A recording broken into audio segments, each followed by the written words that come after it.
The desert was quiet that morning.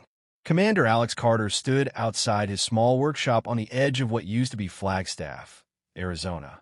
The sky above was clear, painted with soft clouds stretching across the wide, open land. He wiped his hands on a rag and leaned against the metal doorframe. Life had slowed for him. After 2 decades of military service, he had finally retired to a life of fixing old machines, far from politics, far from noise. He liked it this way. Simple, quiet, predictable. But that morning, something fell off.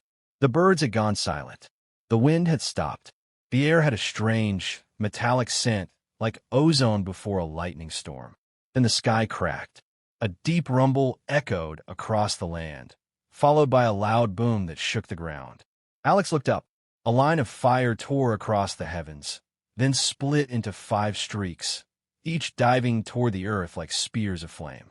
They moved too fast, burning red, leaving trails of smoke and destruction behind them. One of them exploded in the distance. The shockwave hit minutes later, rattling windows and sending a cloud of dust rolling over the plains. Alex's instincts kicked in before his thoughts did. He grabbed his gear, a sidearm, a radio, and a hardened tablet, and jumped into his battered ground truck. On the road, emergency broadcasts crackled to life. This is Global Command. Unknown vessels in orbit. Repeat, unknown, static, cities under attack, evacuation ordered. The voice cut off. Static. Alex's jaw tightened. This wasn't a meteor storm. This was something worse. He headed straight for the nearest Earth defense outpost, Echo Ridge Station. It was supposed to be a backup base, barely staffed, but it was the closest thing to a command center left in northern Arizona. When he arrived, the gate was open, unmanned. The outer walls were scorched, and smoke poured from one of the towers. A group of survivors, mostly civilians, huddled near a transport rig that looked half-functional. A young officer, barely more than a cadet, stood frozen by the gate, holding a rifle he didn't know how to use. "Commander Carter?" The cadet stammered, eyes wide. "They said you retired." "I did," Alex said, stepping out of the truck. "Looks like retirement's over." He took control quickly. He moved among the survivors, asked questions, and checked the comm systems. Most of them were destroyed. Someone mentioned they saw ships, black, sleek, moving faster than anything Earth had. Others talked about beams of light cutting through buildings, entire city blocks gone in seconds. Satellite feeds were down. Global Command had gone silent. The enemy, whoever they were, had come from space, and they weren't just visiting. That night, they watched the stars burn. From a distance, explosions lit up the sky. Trails of fire marked where ships fought high above Earth's orbit. It wasn't a war. It was extermination. Earth didn't even get a chance to respond. Alex sat by the fire with a map spread out on his knee. There were 50 people under his care now, mechanics, medics, a few ex-soldiers, and frightened families. Some had lost everything. Some had no idea what was happening. All of them looked to him. "We move at dawn," Alex said. "We'll head toward the Rockies. There's an old fallback shelter built during the Cold Wars, Project Vault. If it's intact, it might keep us alive." Someone asked the question on everyone's mind. "Commander, what are they?" Alex looked at the sky, where faint red lights flickered like dying stars. "I don't know," he said, "but I don't think they care who we are." The sky, once so familiar, was now a battlefield. And Earth, in its quiet ignorance, had become the front line. The sun rose quietly, casting long shadows across the ruins of what was once a peaceful stretch of highway. Smoke still drifted from distant cities, black columns reaching up like fingers trying to claw the sky. The heat hung heavy in the air, and ash floated down like snow. Commander Alex Carter led the convoy through the cracked desert road. The group moved slow. They had one working transport rig, 2 solar-charged buggies, and a few people walking. Most were quiet, too shaken to speak. A few children clung to their parents, staring wide-eyed at the broken world around them. Alex rode up front, eyes scanning the horizon through a cracked windshield. His thoughts ran like a machine: calculate, decide, act. Behind him sat Maya, the young engineer from the outpost. She kept checking a tablet, trying to link up to any surviving satellite. Nothing. The sky was silent now, but the memory of fire still hung over them. They passed through small towns, Burns Creek, Red Hill, and the outskirts of Old Flagstaff. All were the same. Buildings flattened, roads split, bodies left where they fell. The air stank of scorched metal and burned plastic. But what struck Alex most was the silence. No Indians, no animals, no planes, just the hum of the earth, wounded and still. At noon, they stopped by a dry riverbed to rest. People gathered under makeshift canopies. A medic treated minor injuries. Others shared water and ration bars. Alex sat on a rock, checking the old map he kept folded in his jacket. It was from his military days, printed on tough polymer paper. Project Vault was marked near the Rockies, west of Colorado Springs.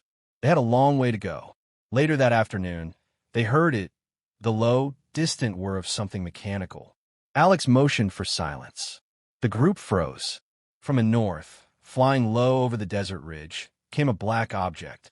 Small, fast, and smooth like a knife cutting the air. It was a drone, unlike anything Earth had. No visible engine. No markings. It scanned the area with a glowing blue light, then zipped away without a sound. Panic spread through the camp. People asked questions all at once. What was that? Why didn't it attack? Are they watching us? Alex raised his hand to quiet them. They're not attacking because they don't see us as a threat. Not yet. That evening, they moved off the main road and made camp near a collapsed gas station. It wasn't safe to sleep out in the open, but they needed rest.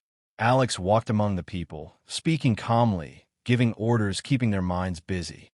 He found Maya near the transport rig, still working on the damaged comms array. Any luck? He asked. She shook her head. Nothing. Not even an echo.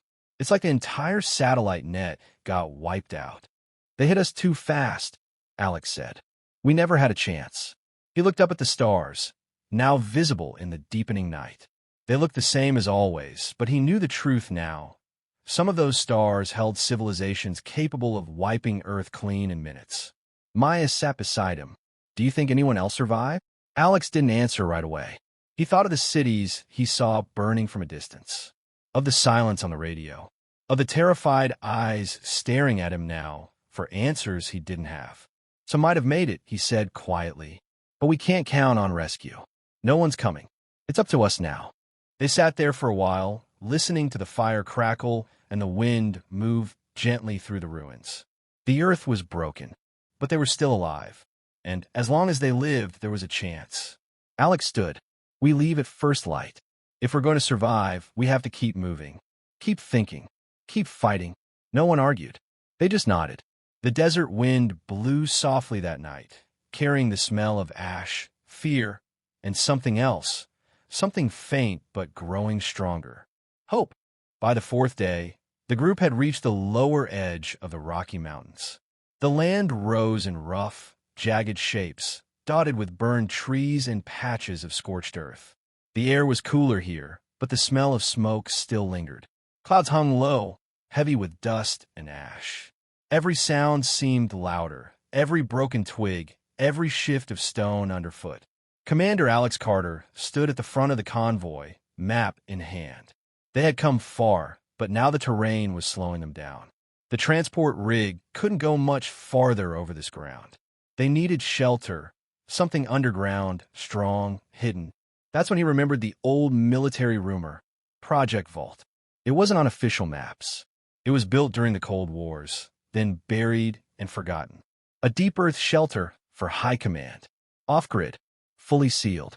Few even knew where it was. But Alex had heard whispers during his service, just enough. He scanned the mountainside ahead. If the coordinates were right, the entrance would be built into the stone face of a cliff known as Dead Man's Hollow. They moved on foot from there, climbing with caution. The group stayed quiet. Everyone felt it. Something was near. Something different. Hours later, Alex spotted it. A jagged crack in the cliffside, half buried by rubble and vines. It didn't look like much, but he saw the reinforced lines, the faded metal just beneath the stone. A sealed vault door. With Maya's help, they cleared the entrance.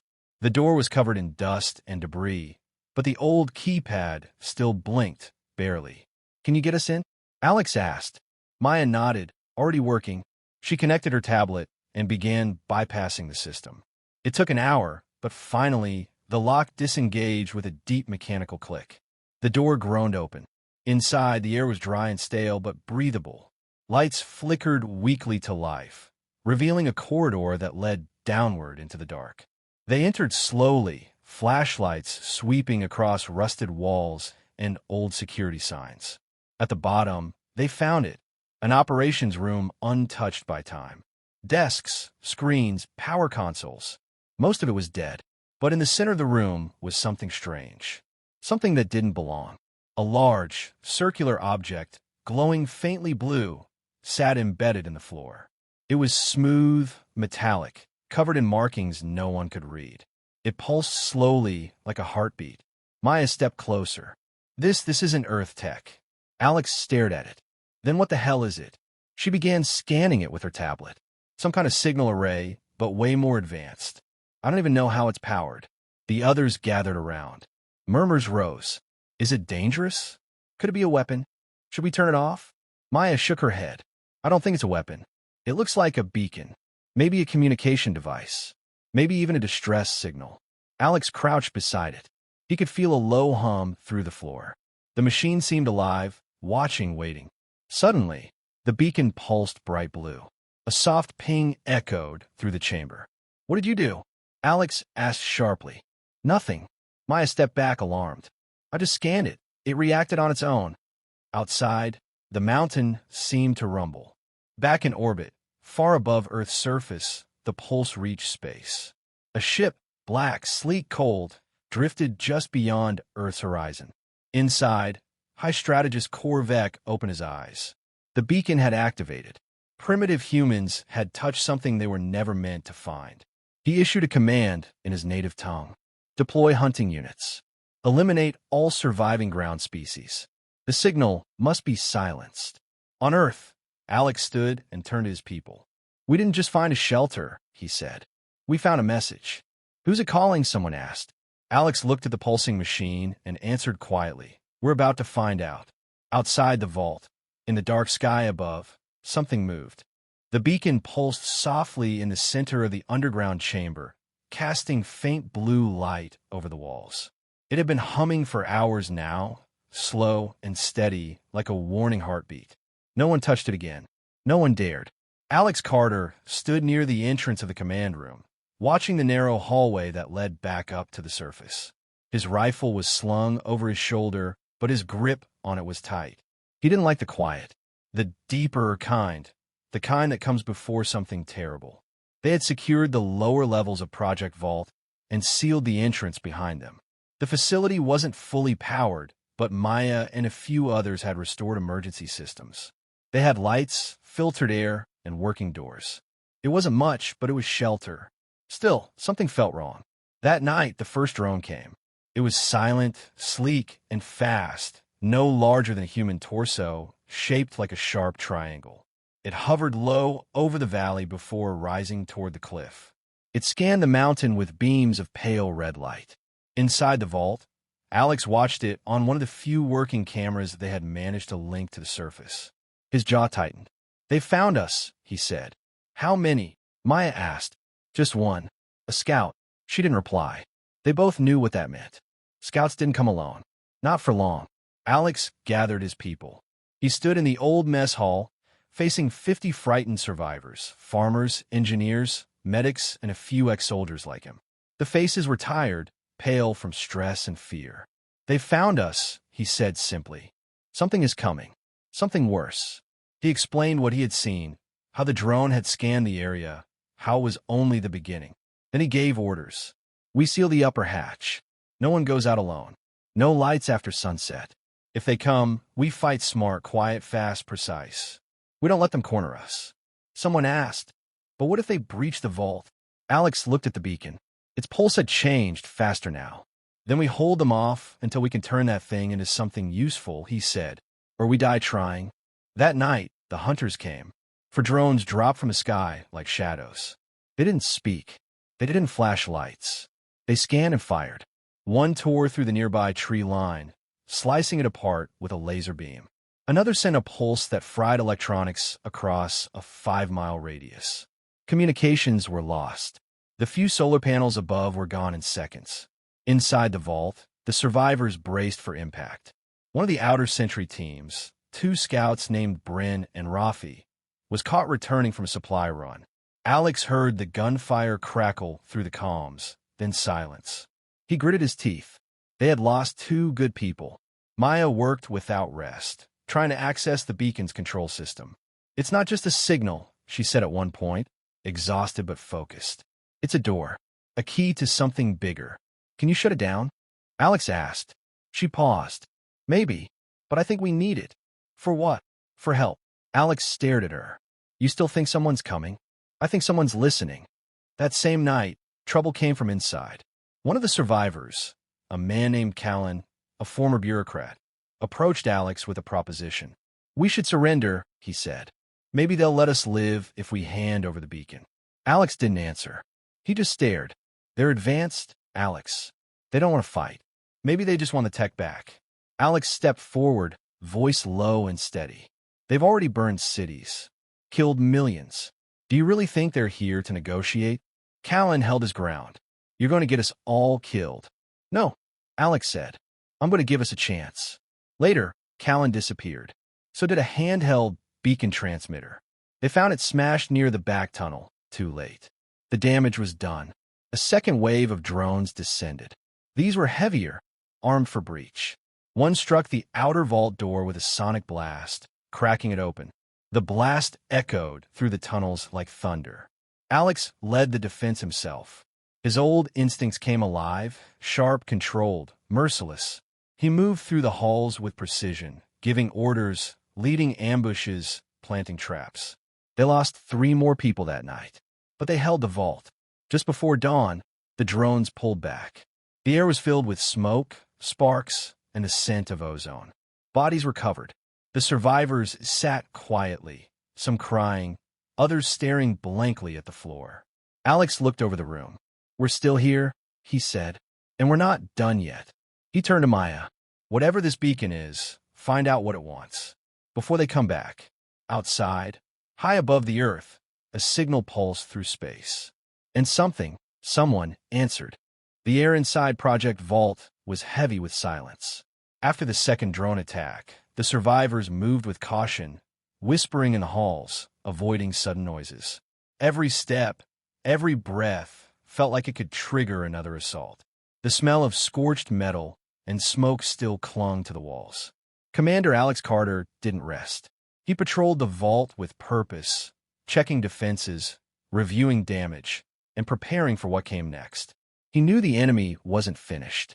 The Threxans were testing them, pushing, watching, measuring. The next time wouldn't be a probe. It would be an extermination. In the central chamber, Maya sat with the beacon. She hadn't slept in nearly 2 days. Her tablet was connected by a dozen wires. Power flickered across its surface. Alien symbols rotated slowly on its screen. She had made progress. "I think it's alive," she said when Alex joined her. "Not like a person, more like a system, a network node." "Can you talk to it?" he asked. "I think I already did." She touched the screen. The beacon pulsed once, then displayed a new set of glyphs. Then a voice filled the chamber, deep, resonant, but clear. "Species classification, emergent. Trial initiated. Observation period, 3 Earth rotations." Alex stepped back. "Did it just say trial?" Maya nodded. "They heard us, but they're not coming to help. Not yet. They want to see if we can survive. So we're a test case." "Exactly. If we make it through the next 3 days, they might send reinforcements. And if we don't?" She didn't answer. Alex didn't hesitate. "Then we prepare." He called everyone to the vault's main hall. 52 people stood before him. Some injured, many exhausted, all afraid. "The beacon made contact," Alex said. "Someone out there heard us. But they won't act until they know we can survive on our own. We have 3 days to prove it." A murmur rippled through the group. 3 days, someone said. Against them, Alex didn't flinch. "We've already survived this long. We've held off drones. We've held this place together. We can do it again." "We don't have weapons," another voice argued. "Not enough, anyway." Then we make weapons, Alex replied. We build traps. We use what we have and what we take from them. Over the next 12 hours, the vault transformed. Maya and the engineers worked to adapt salvaged Threxan tech. They stripped down drones for energy cells and weapons cores. They modified rifles with energy boosters, turned mining lasers into defensive turrets, and rigged motion sensors near the vault's entrance tunnels. Alex trained anyone who could stand. He taught them to aim, to move, to cover each other. It wasn't perfect, but it was enough. That night, the drones came again. This time, it was a coordinated strike. 600 drones, 2 breachers, and something new, larger, hovering with a mind of its own. It scanned with pulsing green light, slicing into their comms, and pushing through encrypted defenses like they were paper. Alex led the defense from the control center. Hold positions, he barked. Wait for the charge, then fire. When the breach drone cut through the first hallway, it triggered a trap. The explosion filled the corridor with fire and shrapnel. Screams echoed through the vault, but they didn't break. The survivors held the lines. One hallway at a time, one door at a time. Maya used a salvaged Threxan uplink to jam the enemy's signal briefly. It gave them just enough time to reset the turrets. A makeshift cannon, powered by an alien core and an old mining drill, pierced the side of the large hovering drone. It fell with a hiss of steam and sparks. After 3 hours, the assault ended. The floor was stained with oil and blood. Bodies were carried to the lower chambers. There were losses, but fewer than before. The traps had worked. The people had fought hard. Alex stood over the wreckage of a drone, its eyes still glowing faintly. He crushed it beneath his boot. That's one, he said. They repaired, reset, and rested. Day 2 was worse. The Threxans sent in ground units, humanoid machines with armored plating and plasma weapons. They moved fast, fought smart, and aimed to kill. The survivors lured them into the secondary tunnel, then collapsed it with a series of charges. The mountain shook. Half the enemy was buried. The rest were hunted through the winding halls and picked off one by one. Alex was everywhere, firing, commanding, carrying wounded. And always, above them, the beacon pulsed. On the 3rd night, everything went quiet. The stars above the mountain blinked in and out of view as clouds passed. The wind had stopped again. Inside the vault, no one slept. They waited. Then, just before dawn, the beacon let out a sharp tone. A new voice followed, clear and final. Trial complete. Observation adequate. Response incoming. Coordinates locked. Prepare for contact.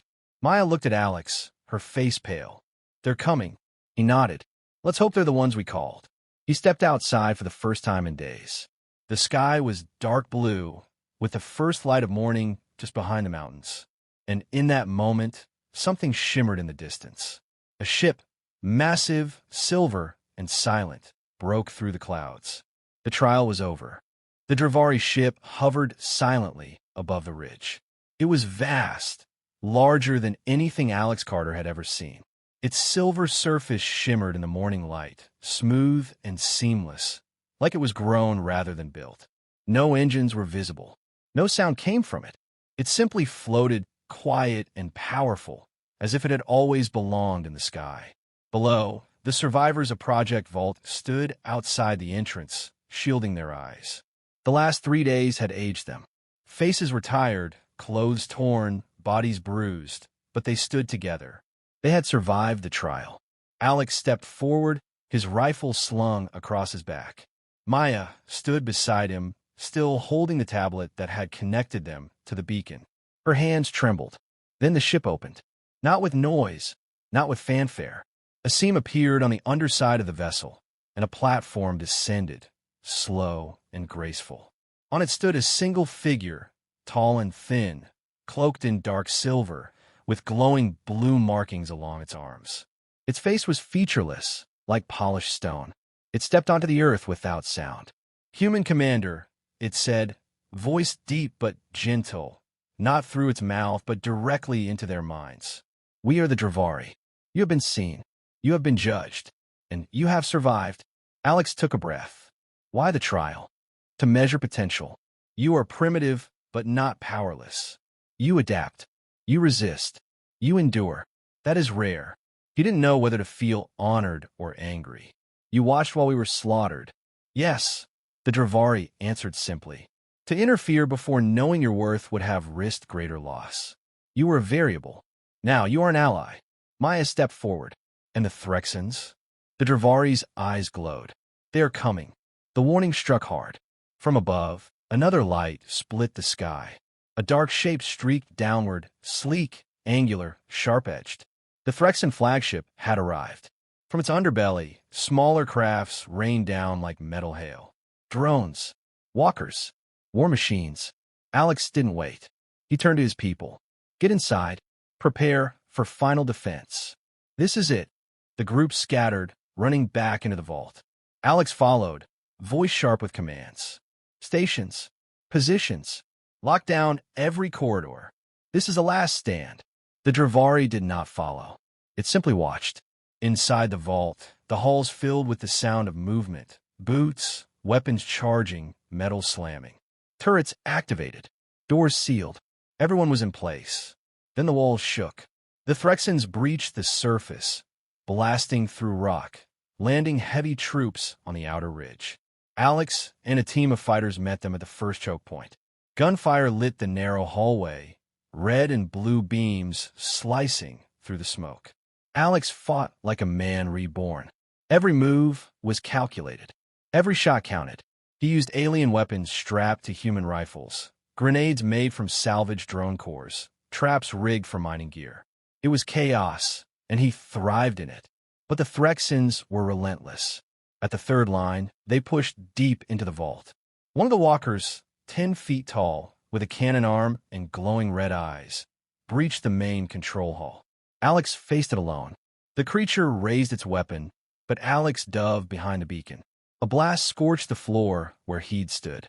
Maya screamed from a corner, sparks flying around her. Alex rolled, came up firing. His rifle burst with energy. The walker staggered, but didn't fall. He ran forward, drawing a blade made from Threxan alloy. With a yell, he leaped, drove the blade into the joint behind the walker's head. It sparked, hissed, and collapsed. He landed hard, coughing from the smoke. Behind him, another shape entered. Korvek. The high strategist stepped through the wreckage, tall and armored, face hidden behind a mask of polished black. He moved with calm confidence, holding a long plasma spear that hissed with energy. You are persistent, he said, voice cold and sharp. But you are still primitive. Alex stood, bleeding, breath ragged. We're not primitives anymore. He charged. The fight was fast and brutal. Metal struck metal. Sparks flew. The spears slashed, missing Alex's side by inches. He rolled, came up behind Korvek, slashing across his back. The alien roared and spun, driving Alex to the floor. You resist. That is impressive, Korvek said, but useless. He raised the spear for the final blow. Then a flash. The beacon pulsed, bright and blinding. Energy surged from it, slamming into Korvek like a lightning bolt. He was thrown across the chamber, crashing into the far wall. His armor cracked. His mask shattered. He didn't rise again. Alex stood slowly. His chest burned. His vision blurred. But he was alive. Outside, the remaining Threxan forces scattered. The Dravari ship descended fully now, sending out a second wave of pulses, non-lethal, disabling. Drones dropped, walkers fell. The invasion was over. Inside the vault, silence returned. Alex dropped to one knee. Maya ran to him. You did it, she said, helping him up. No, he replied, looking at the beacon. We did. Outside, the survivors emerged into the light. The Dravari stood waiting. You are not primitive, the voice said. You are ready. The sky over the Rockies was calm again. Smoke still hung in the air, and parts of the mountainside still glowed faintly from the battle, but the noise was gone. The Threxan flagship had fallen back. Its drones were broken, scattered, or taken by the Dravari. The war, at least here, was over. Commander Alex Carter stood at the edge of the cliff outside Project Vault, overlooking what was once a battlefield. His uniform was torn, his arm was wrapped in a bloodied bandage, and his face was lined with exhaustion. But he stood tall. He had seen the worst of war and walked out alive. Below him, the survivors moved slowly through the valley. They worked in teams, repairing damaged vehicles, clearing wreckage, and caring for the wounded. Some planted small flags in the ground where the dead lay. There weren't many of them left, but those who remained were stronger, wiser, hardened by fire. Alex turned as Maya approached, still holding her tablet close. Her eyes were red from sleepless nights, but her face carried something new: hope. "It's really over," she said softly, standing beside him. "For now," Alex replied. "They'll be back someday. Maybe not the Threxans. Maybe someone worse." She looked up at the silver Dravari ship, still hovering silently above the ridge. "But we won't be the same next time." "No," Alex agreed. "We won't." A low hum filled the air as a transport from the Dravari ship descended. The craft landed gently near the vault, its side opening with a quiet hiss. Several figures stepped out, tall, cloaked, graceful in their movements. One of them approached Alex and Maya. "You endured," the Dravari envoy said. "You adapted. You defended what was yours, and more importantly, what could be. You're no longer beneath notice." Alex crossed his arms. "So what now? You're offering us an alliance." "An invitation," the envoy said. "To learn, to grow, to join a greater network of worlds. But only if you choose it." Maya stepped forward. "We want to learn, but we want to stay free." The Dravari bowed its head slightly. "Freedom is earned. You have begun that journey." From the ship, more small crafts emerged, each one carrying supplies, advanced tools, medical equipment, and food. They weren't weapons. They were gifts. The survivors watched in awe. "You came here expecting us to fail," Alex said. "We did," the envoy admitted. "But that is the flaw of old minds. Yours are new, and new minds build new paths." Later that day, the survivors gathered at the mouth of the vault. The walls were scorched. The beacon still pulsed slowly at its heart, now dormant, its task complete. A few children sat nearby, drawing symbols they had seen in the alien ship with sticks in the dirt. Alex stood before the group.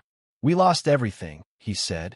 "Our cities, our systems, our sky. But we didn't lose who we are. We are human. We're not perfect, but we learn fast. We fight hard. We protect our own." He paused, looking at the sky. "They called us primitive," he said. They were wrong. A wind swept over the ridge, cool and clean. The ashes had stopped falling. Maya stepped beside him, voice quiet. "What happens now?" Alex looked toward the horizon. "Now," he said, "we build. From the ground up. And this time, we're not building alone." The survivors nodded. Some cried. Others smiled. For the first time since the invasion, there was peace. As the sun began to set, casting golden light over the ruined land, the Dravari ships rose slowly into the sky.